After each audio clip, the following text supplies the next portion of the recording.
All righty, sports fans, welcome on in. It is the Down and Dirty with Scott Mitchell here on ESPN 792.1 FM. Proud to be part of Utah's ESPN radio network. Oh, do we have a show for you today? There's some crazy things happening in college football in the NBA. Actually, the WNBA had its draft yesterday, and I was unaware of it. That should I even mention that? I don't know. What does that make me?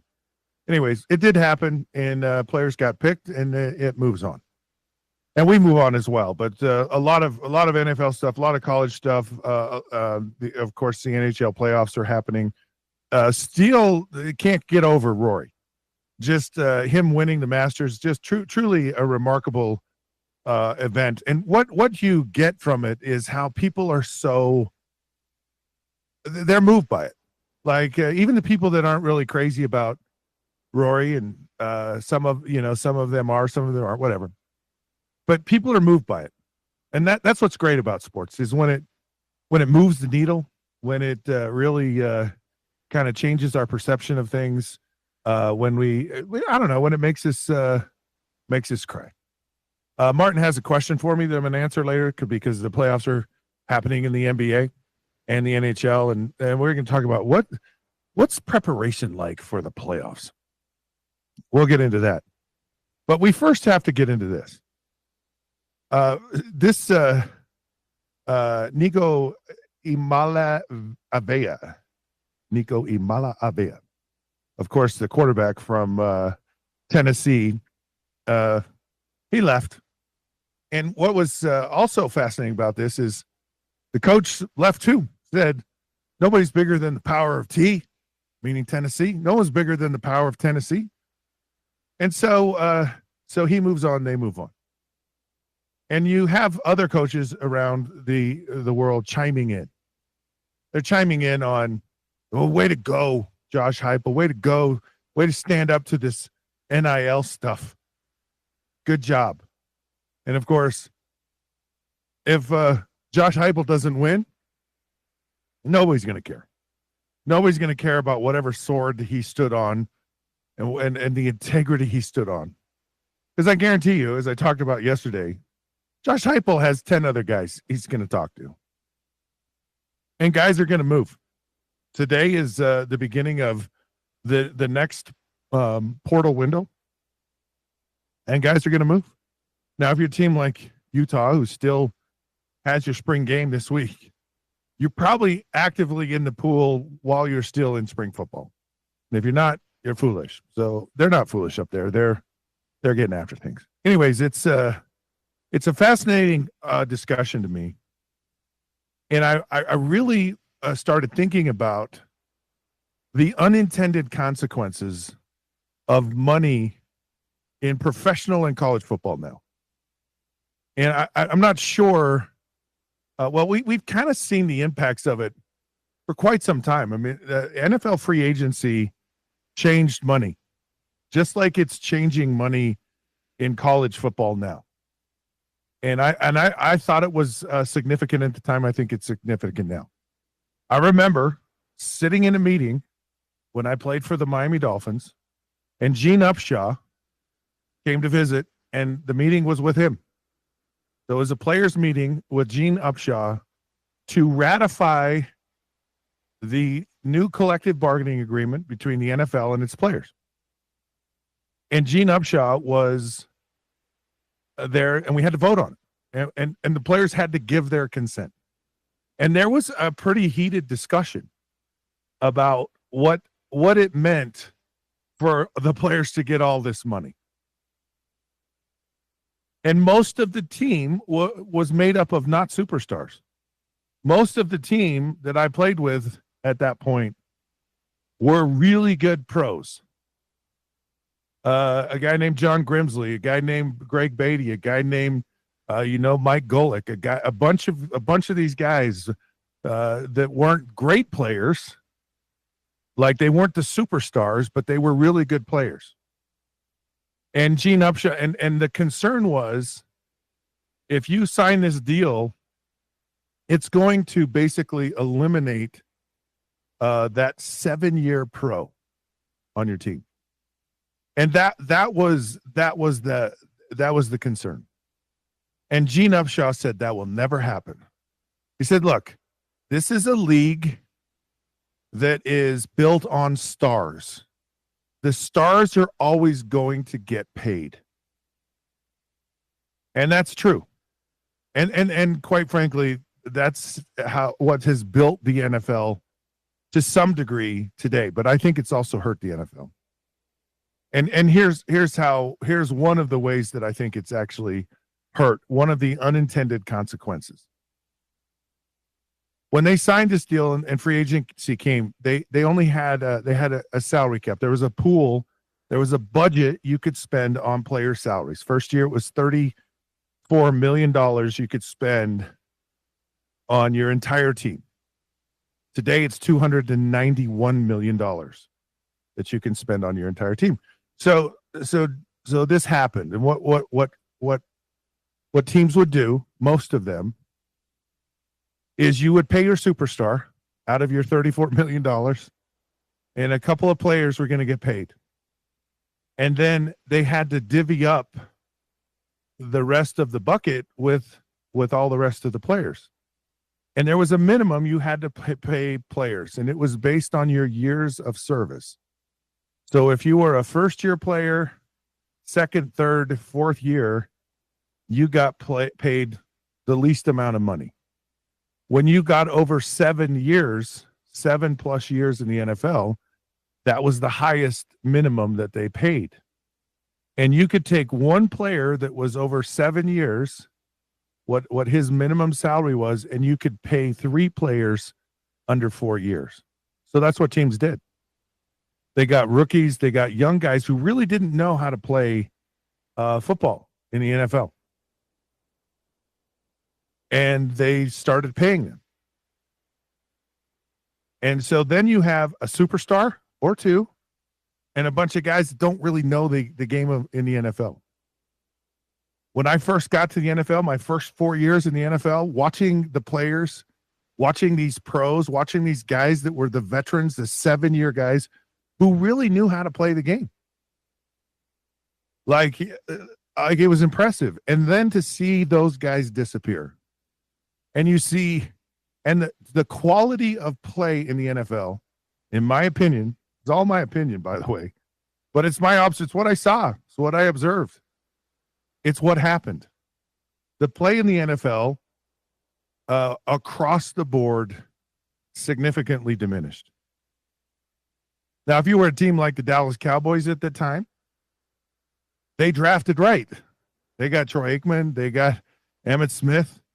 They got Michael. They had 1 million draft picks, and those guys were young, and so they could, and they just lucked into that they were really good too. Most teams don't have the luxury of drafting 3 Hall of Famers. Boom, boom, boom, boom. It doesn't happen. So one of the unintended consequences was the quality of play across the board. You still had good teams. You still had fierce competition, but that really pro level of quality, that guy, that 7-year veteran that really makes up the core of your team, is gone. The other thing that happened was and part of it is that there was no continuity with players. I got to the Miami Dolphins, and Dan Marino had his wide receivers been there forever. And they knew each other. They could actually play in a system that was rather complicated. Like, it was brutally complicated to learn.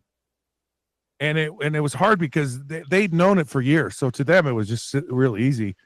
But you go in the beginning, and there was no rhyme or reason to how they call plays. So let me just segue for just a minute here so you can understand this. When you learn a system, it's a system, right? So you're gonna know what the formations are, and it's all gonna make sense. So if you have, for example, if you have 3 wide receivers on one side, it's a T formation. Think of T3. Then if you have 2 on each side, it's a D, meaning double. So that's just a general rule. And then all of the plays, how they called protections, how they called out all the plays, it all made sense. The Miami Dolphins system wasn't like that. 92, okay? You could have split right 92. 92 could be 5 different plays. And it was really hard. And the protection, it could be a 5-step drop, it could be a 7-step drop. My point is, it was just bastardized and it was insane. It was a crazy system. And the reason they could run it was because the guys didn't change that much. And the guys before the Marx Brothers, the Nat Moores, the Jimmy Cefalos, they all learned it. They taught these younger guys. The coaches never changed. Everyone, the whole flow of the whole system never changed.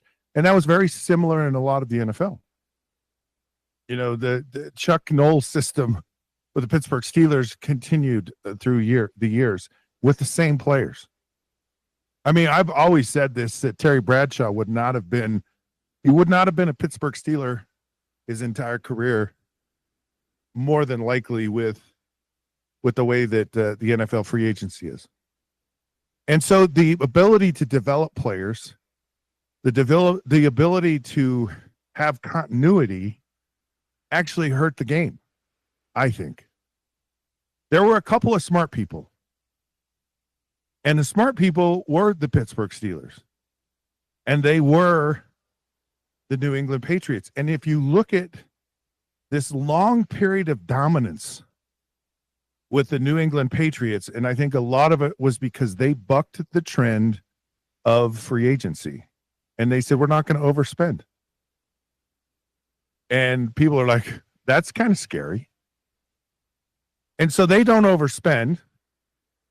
And they go, and by the way, and they lucked into a quarterback. Just so there was some luck involved in this. I don't think it would have been a whole lot different had Drew Bledsoe stayed there. I think they still would have won a lot of Super Bowls with Drew Bledsoe had he stayed healthy. What they did is they could underpay Tom Brady, and they did. Tom Brady in his career was grossly underpaid for his value. I think Tom Brady knew, 1, I need a team around me, and 2, they'll cut me if I don't take less. And there were a lot of great players that the New England Patriots, they would develop through the draft, whatever.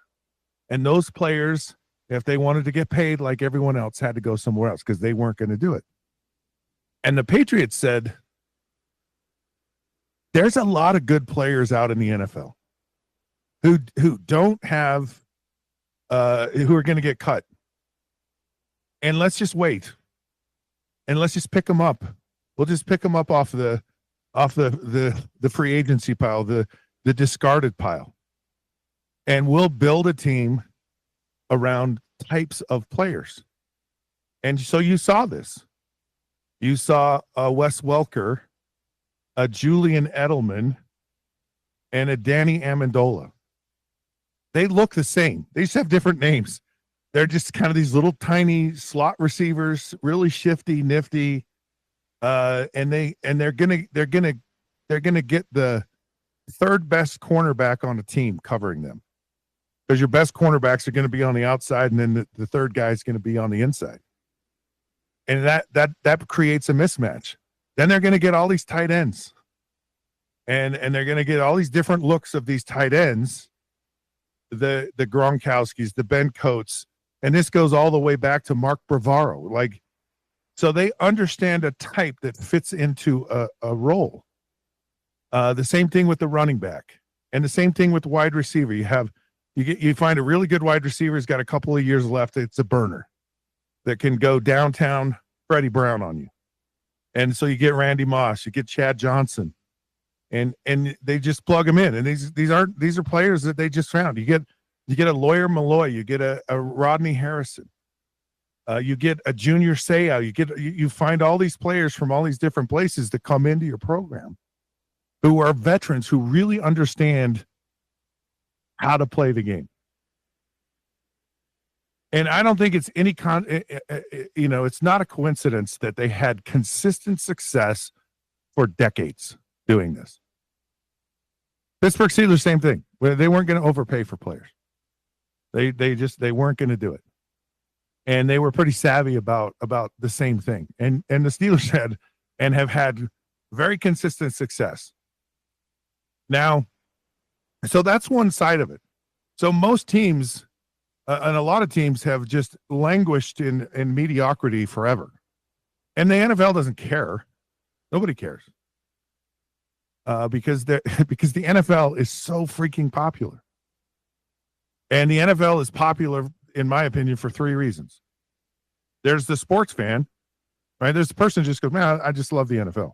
Like, they love the NFL. And they want to watch. And they're into it. And then there's the fantasy fan, which is massive. And it's a lot of people that don't even play. Like, they don't even, they you might even categorize like women who aren't the greatest viewers of football actually like fantasy football. And then there's the gambler. And they made it so easy in our country to watch this game. So it's massively popular. And I don't think people completely care that the quality of the product maybe isn't as great as it could be. But mark my words that the quality of the product across the board diminished because of this free agency. And so now you're going to see it in college football. Now you're going to see, what happened at Tennessee. So please explain to me, somebody with a smarter IQ than me in sports, how you go through all of your spring practice or part of it, how you put money into a guy from all the way back when he was in high school. Is supposedly an $8 million NIL deal. And he was paid while he was still a senior in high school, supposedly. How do you invest all of that and then have the player leave and not have a quality product? Like, how do you not have how does it not impact your team? So now what you have to do, and you look at what Deion Sanders has done. You look at what Bill Belichick is probably going to do. You look at all these new coaches coming into this environment, and you say, I have to get a new team every year. I don't have and I don't have OTAs. I can't work with these guys very much. So I have to water everything down. If I'm going to put a team on the field, so now Tennessee has to go find a new quarterback. And they've gone through all their spring practice. They've missed that window of time for preparation.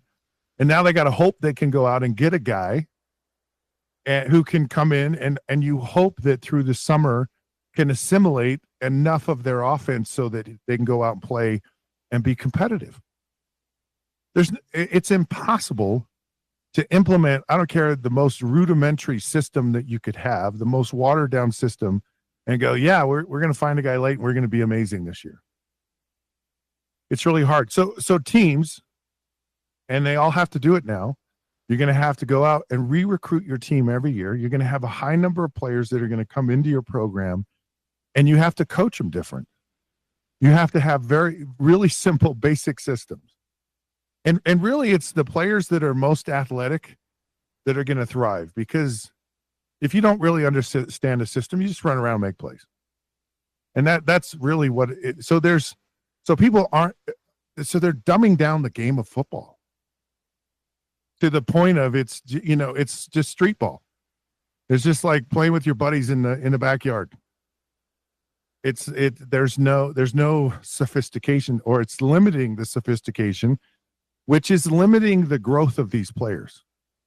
And there's a huge complaint about players now and up to now, where the way coaches are coaching and teaching players in college football diminishes their ability to be effective pros.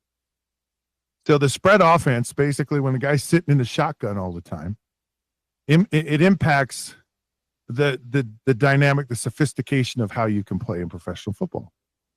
So now you're stuck with, now you go to, so it's permeating all the way through all of these systems just because of money. And here's the final thing that I think is really impacting the game. It's not the fun, it's just all I want to talk about today. The final thing is, how motivated are these players to play now? Like when you're making, and I'm talking about not a quarterback, not some like offensive linemen, linebackers, tight ends, wide receivers. By the time they're done playing in the NFL, they're gonna put into their pocket somewhere between 60 and over $100 million. Not how much they're gonna make, but what they're gonna actually put in their pocket. And my question is, because there's so much money and it's happening so quickly, these guys, after 3 years in the NFL, you get that second deal you sign in the NFL, you hit the lottery pretty much at every position now. So now you've hit the lottery, you're young, played 3 or 4 years in the NFL. How motivated are you really? Really? You go, I have all the money I need to live the rest of my life. Other things might become very interesting to me. Some people date superstar singers like Taylor Swift, and others, whatever. But you got crazy money. And how motivated are you to really maybe try as hard as you would have, or play as long as you would have? And guess who gets hurt by that? Everyone. Because now the game is like, you miss out on years of players. You miss out on what they could have ultimately become had they really kind of put the effort in. And I'm not saying that everyone does this, but I just know how humans are. We're just human beings. When we get, it's just our nature. When things are really good, we tend to kind of take it a little easier. And that just happens. So the quality of the game, it just suffers significantly. And I don't know that anyone cares, because most of the motivation for fans is not to watch the product on the field, to gamble the product on the field, and just have a fantasy team. And so those things aren't really heaped in like, man, this is just a sport. And it's really tearing things apart as far as like the college football. We're just at the beginning of this. And these intended consequences are going to have ripple effects. So who knows where they end up. Anyways, whatever it is, it's going to be fascinating to watch, and it will impact this game. All right, let's take a break. We come back. It's NFL news of note. This is Down and Dirty with Scott Mitchell on ESPN 700, 92.1 FM.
All righty, sports fans, welcome back. It is the Down and Dirty with Scott Mitchell here on ESPN 792.1 FM. Thank you for joining in to the show.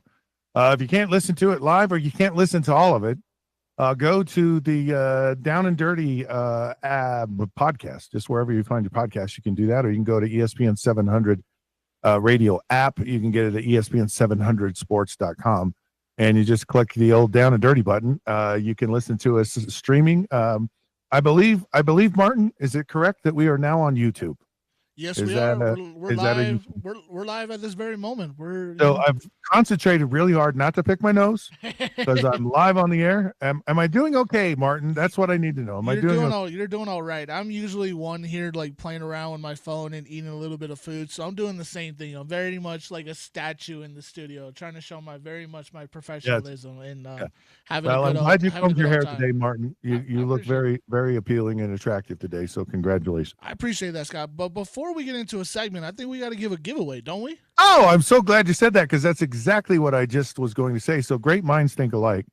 It's ESPN Festival of Tees powered by the Utah Golf Association. Each day, ESPN 700 is giving away rounds of golf for the best courses in the state. Listen to the Down and Dirty with Scott Mitchell. That's me from 10 to 11 and 1 to 2.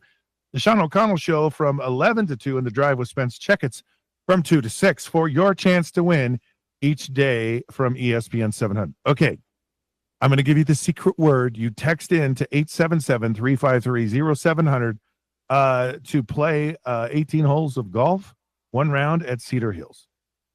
Okay, the secret word is Grand Slam. That's 2 words. It has one meaning, though. Grand Slam. That's the secret word.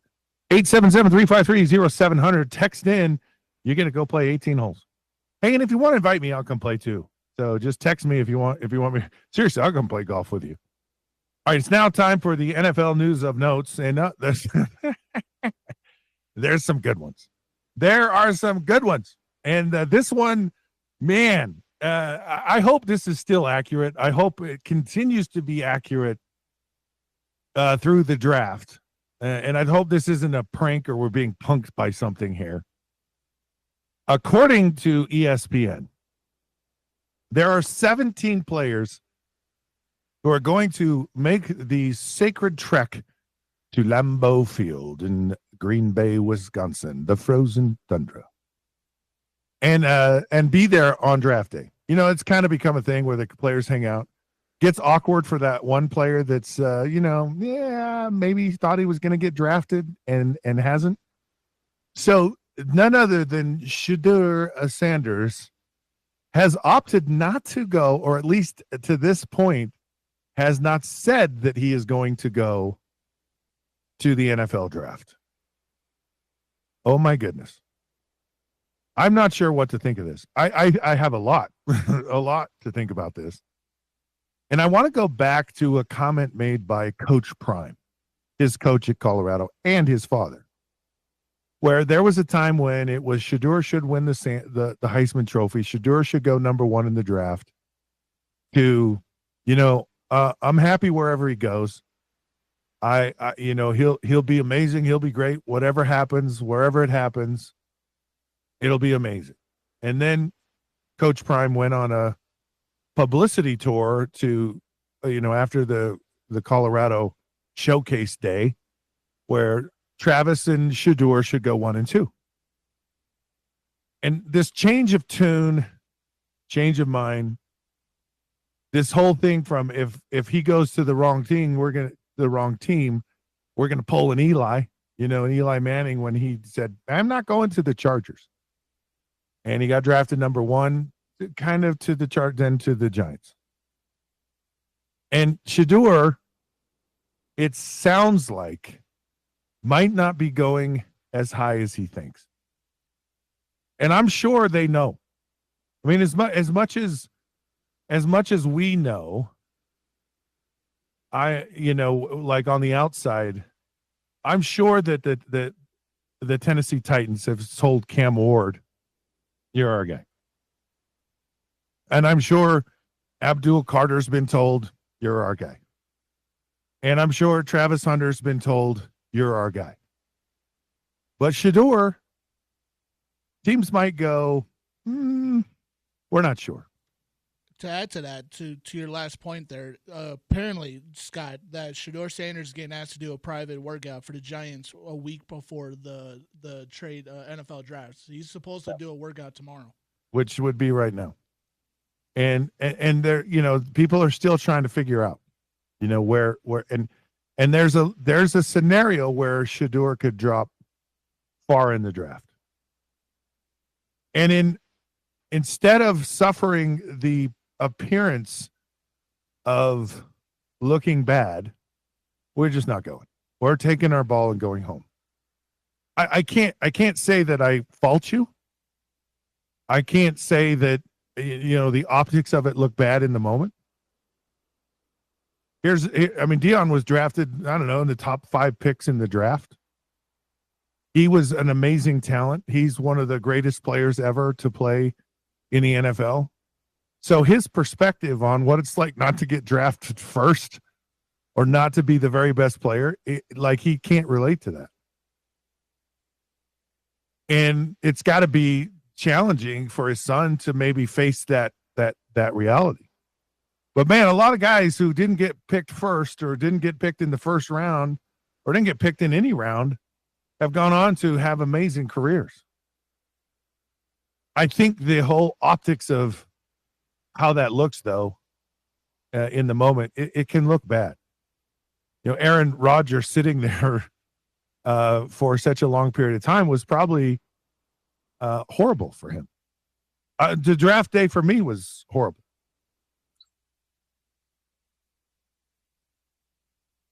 It was so horrible, I just sneezed. I got physically ill thinking about it. Seriously, I hate the draft. Just so you know, Martin, I hate the draft. I can't say I fault Shedeur for not doing this. Right. The only thing I can say is with a father who's such a promotion artist, to just say, nah, we're not going. That seems a little, come on. Like, be you, be bold, be that way all the time. Let me ask you this, Scott. How hard does Shedeur Sanders have to work to kind of force his way out of the shadow of his dad in any way? Like, he won't ever eclipse his dad, but is there any way he could step out of that shadow and actually create his own identity in himself? Because he's gonna have Deion Sanders over his head for his entire career. The worst thing that happens in the NFL, worst thing that happens, is everyone has a perception of who you are, right? They all have a perception of they make an opinion. This is this person, and once it's there, and it's reinforced dramatically by media, by marketing, it just. So, for example, I'll just give myself as an example.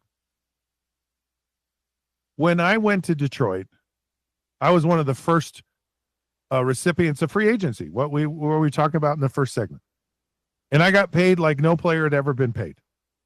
And it's a punter in the NFL makes more money than I made with my first contract in free agency. Like the lowest rung player is far greater paid than I ever was. At the time, though, it was like, well, this guy better win a Super Bowl. You better not throw an interception. You better not have an incompletion. The perception was the Detroit Lions are going to the Super Bowl, that their team was that close to winning a championship. And so there was a lot of everything that was not quite there was over-exaggerated. So the local media in Detroit was brutal, and they were brutal on me.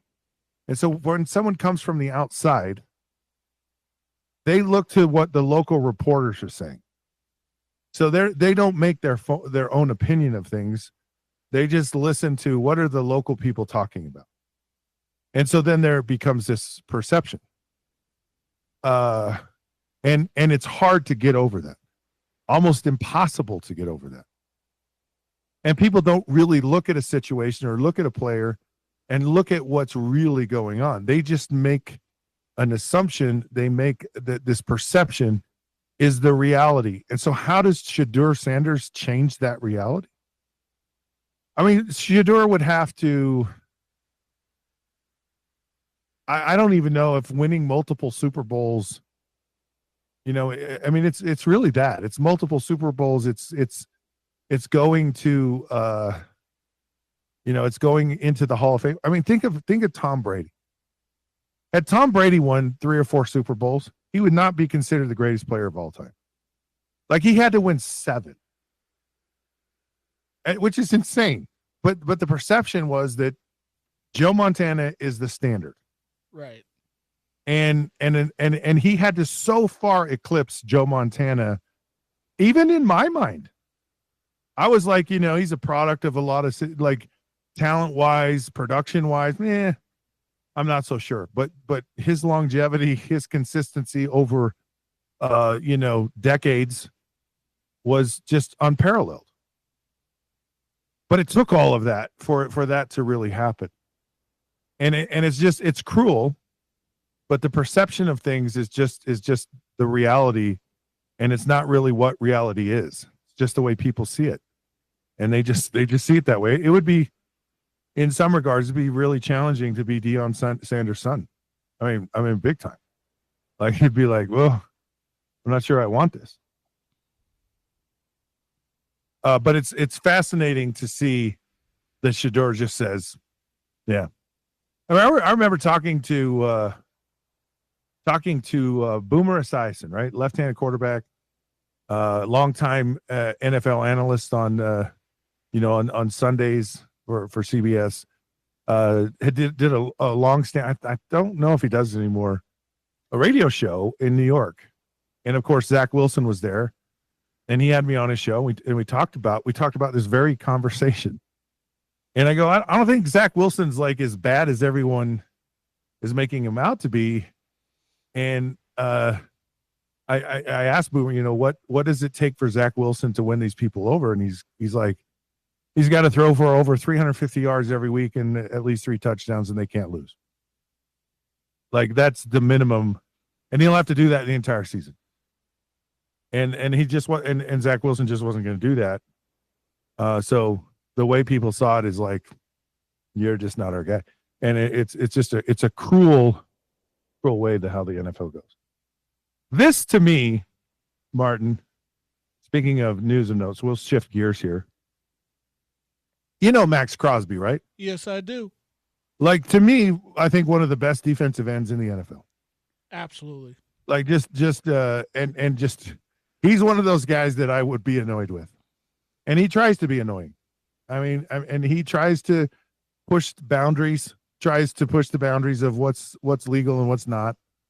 Tries to get in the head of quarterbacks. Has been in Patrick Mahomes' head rent-free on multiple occasions, which would be a scary thing. Having Max Crosby in your head rent-free, I don't know that many of us could survive that. Sounds like he's trying to bring back the old Raiders again, man. Trying to fight a little bit on the field. Max Crosby is a throwback. And but he's throwing forward. He is. He's now the assistant general manager at Eastern Michigan. You know where Eastern Michigan is? I do know where Eastern Michigan is. I knew you would, because you're from back. It's in Detroit. It's which is crazy. I think it's north. I'm betting on that. I think it's north of Detroit. Yeah. Well, the city of Detroit. But the point is, he's now he plays in the NFL. His alma mater. Yeah. He's still playing in the NFL. He's not retired like Andrew Luck. No. He's a current player. He's an assistant general manager. He's actually helping his college team in analyzing and assisting and evaluating high school and portal prospects. Good on him. I want that job. That sounds like a legit fun job. I agree. It's not even fun. It's like one thing you know as an NFL player, you know talent. I'm just telling you, I don't know what it is. Like you get in the NFL and they have the draft every year, and these new guys come in and you know immediately, nah, can't play. Nope, can't play. Oh, that one's a good one. Not too bad. I actually would. I would like to do this. I want to be a GM. I want to be a college football GM. I want to be the assistant GM. I don't care. You can just put me in as an assistant GM. I mean, with you and Bill Riley on the radio, it sounds like you're more like the assistant GM with him. Now, I'll tell you what, Martin. It did come at a cost, though. He did make a financial contribution. So I'm too poor to contribute. I can't do that, but I can give you my expertise. Hey, when he's getting paid $30 million a season, he's got the money, right?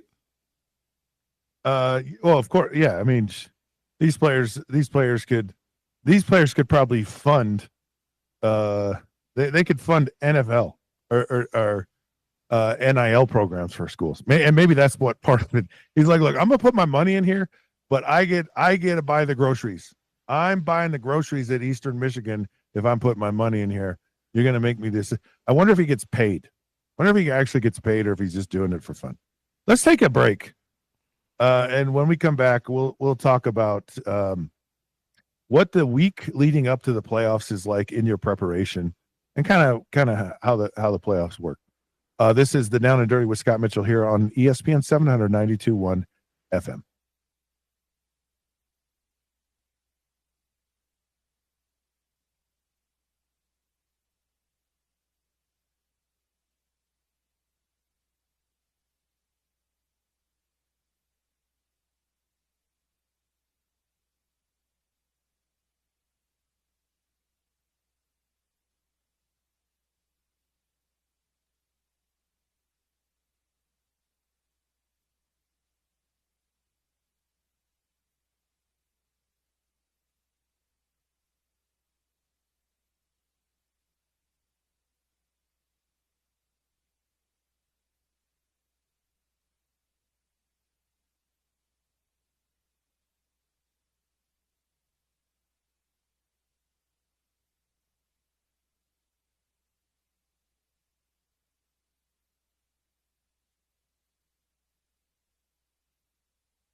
All righty, sports fans, welcome back. It is the Down and Dirty here with Scott Mitchell on ESPN 792.1 FM.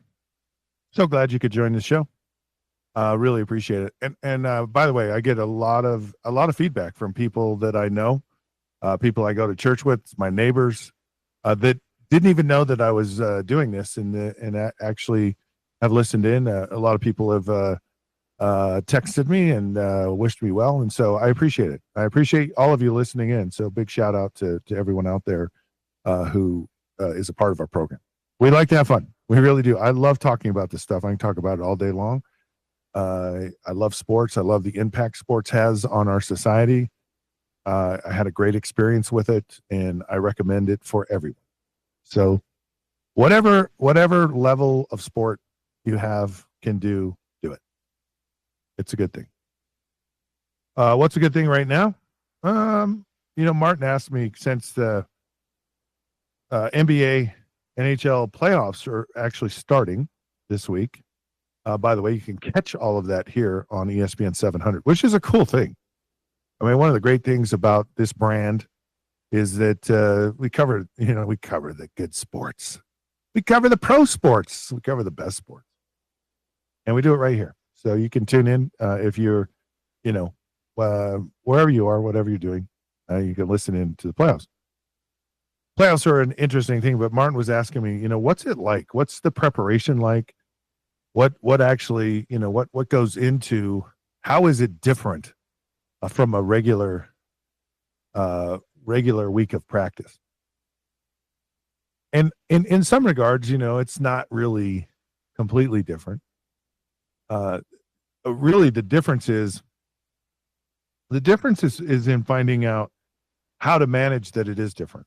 That's the difference. So you're aware of, that this is like do or die. That it's the intensity of everything is different. The people around you are going to respond different. Your teammates, your coaches, the community. And so it's learning how to be able to control the kind of way you approach a game.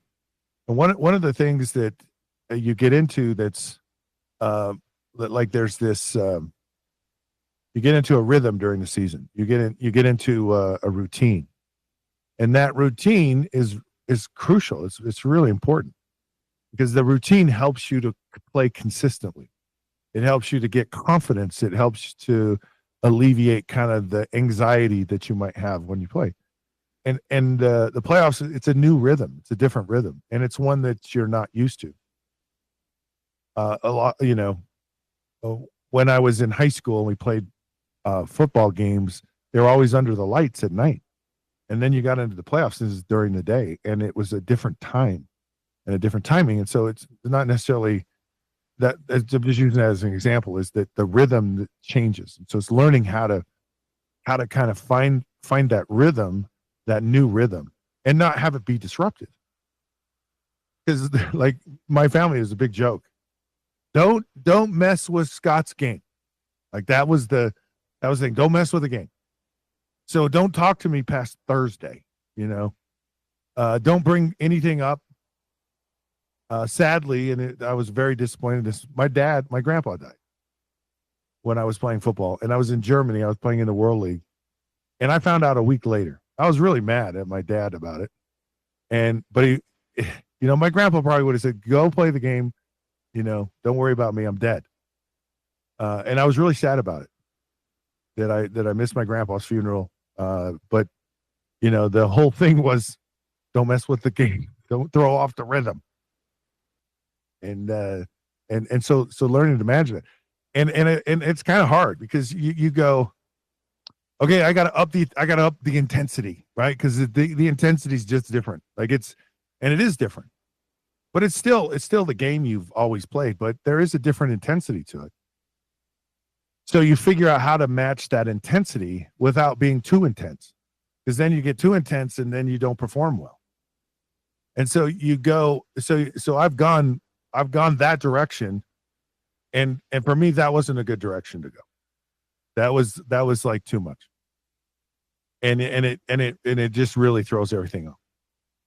So then you go the other direction, the really cerebral, I'm calm, everything's good. and that one is not so good either, because you start playing in the second quarter or the second half. You're like, oh, we got a playoff game here. We got to pick it up. I mean, I'm over exaggerating this a little bit. I think of Joe Montana, and how Joe Montana, here he's about to go on like the most important drive of his entire career in the Super Bowl, to win the game. Like, this is kind of the moment. It's like, you know, this is that do or die moment. And they're way backed up. You know, I think it's a 93-yard drive they have to go. And he goes in the huddle, the famous story. They're in a TV timeout, and he looks to Harris Barton, their offensive tackle, and says, "Hey, I think that's him down in the other end zone." And Harris Barton goes, "Who?" He goes, "It's John Candy, the actor."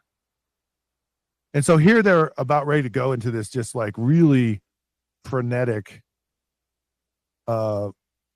pivotal, pressure-filled, you know, career legacy defining moment. And he's pointing out the celebrities and it helped them to kind of relax in the moment. So there's this balance between, you got to have that fight, you have to have that intensity because it's different. You have to match that. You have to realize that there's no reset button. There's no game next week. And that's a big thing that happens, you know. Well, you know, in the regular season, you go, well, we got next week. And it takes some of that pressure off. So you've got to answer that, but you still have to perform at a high level. And it really requires, you know, being kind of somewhere in the middle of that. And sometimes you might go a little bit further in your, like, you know, pick it up here. And sometimes you might dial it back just a little bit, but it's really finding that happy place, finding that happy medium, and preparing for that as you go through the week. And then the other thing that happens, is the playoffs are all about making adjustments. And so you've got to be willing to answer to things that are a little bit different, because the other team's going, we have to shut this part of their game down. And if we don't do that, you know, we got no chance. And so you've got to be able to say, maybe something we do great, we might have to modify, or we may have to give a different look, or we may have to do something. So you've got to go into a game anticipating that you're going to have to make adjustments, and you can't wait around to make those adjustments. So as much as you can anticipate, like a lot of these really good coaches, and this is in the NFL, you always see like a trick play, like one or two trick plays. You know, we had Doug Peterson, and he goes, I had an analyst that basically looked at every trick play that ever existed in wherever, college, high school, professional football. And of course, that's where they came up with their Philly play, the Philly special. But it was kind of looking for the moment to kind of do something that is an adjustment away from what you normally do. And it's because you're gonna have to do it. And it also means you got to anticipate this from the other team. Bill Cowher was always going to throw in some trick play that he never had done all year. And it's just, like, to me, a trick play done at the right moment is one of the most powerful momentum shifts you can get into any sport. I mean, it's extremely powerful. So it's identifying all that. And then I'll just say quickly here, the last thing is, man, fight your butt off to get home field advantage, because that really helps to modulate kind of staying in that balance. So huge. All right, that's the end of the show today. This is the Down and Dirty with Scott Mitchell here on ESPN 792.1 FM. Sean O'Connell is coming up right now. Thanks for tuning in, and until then, we'll see you then.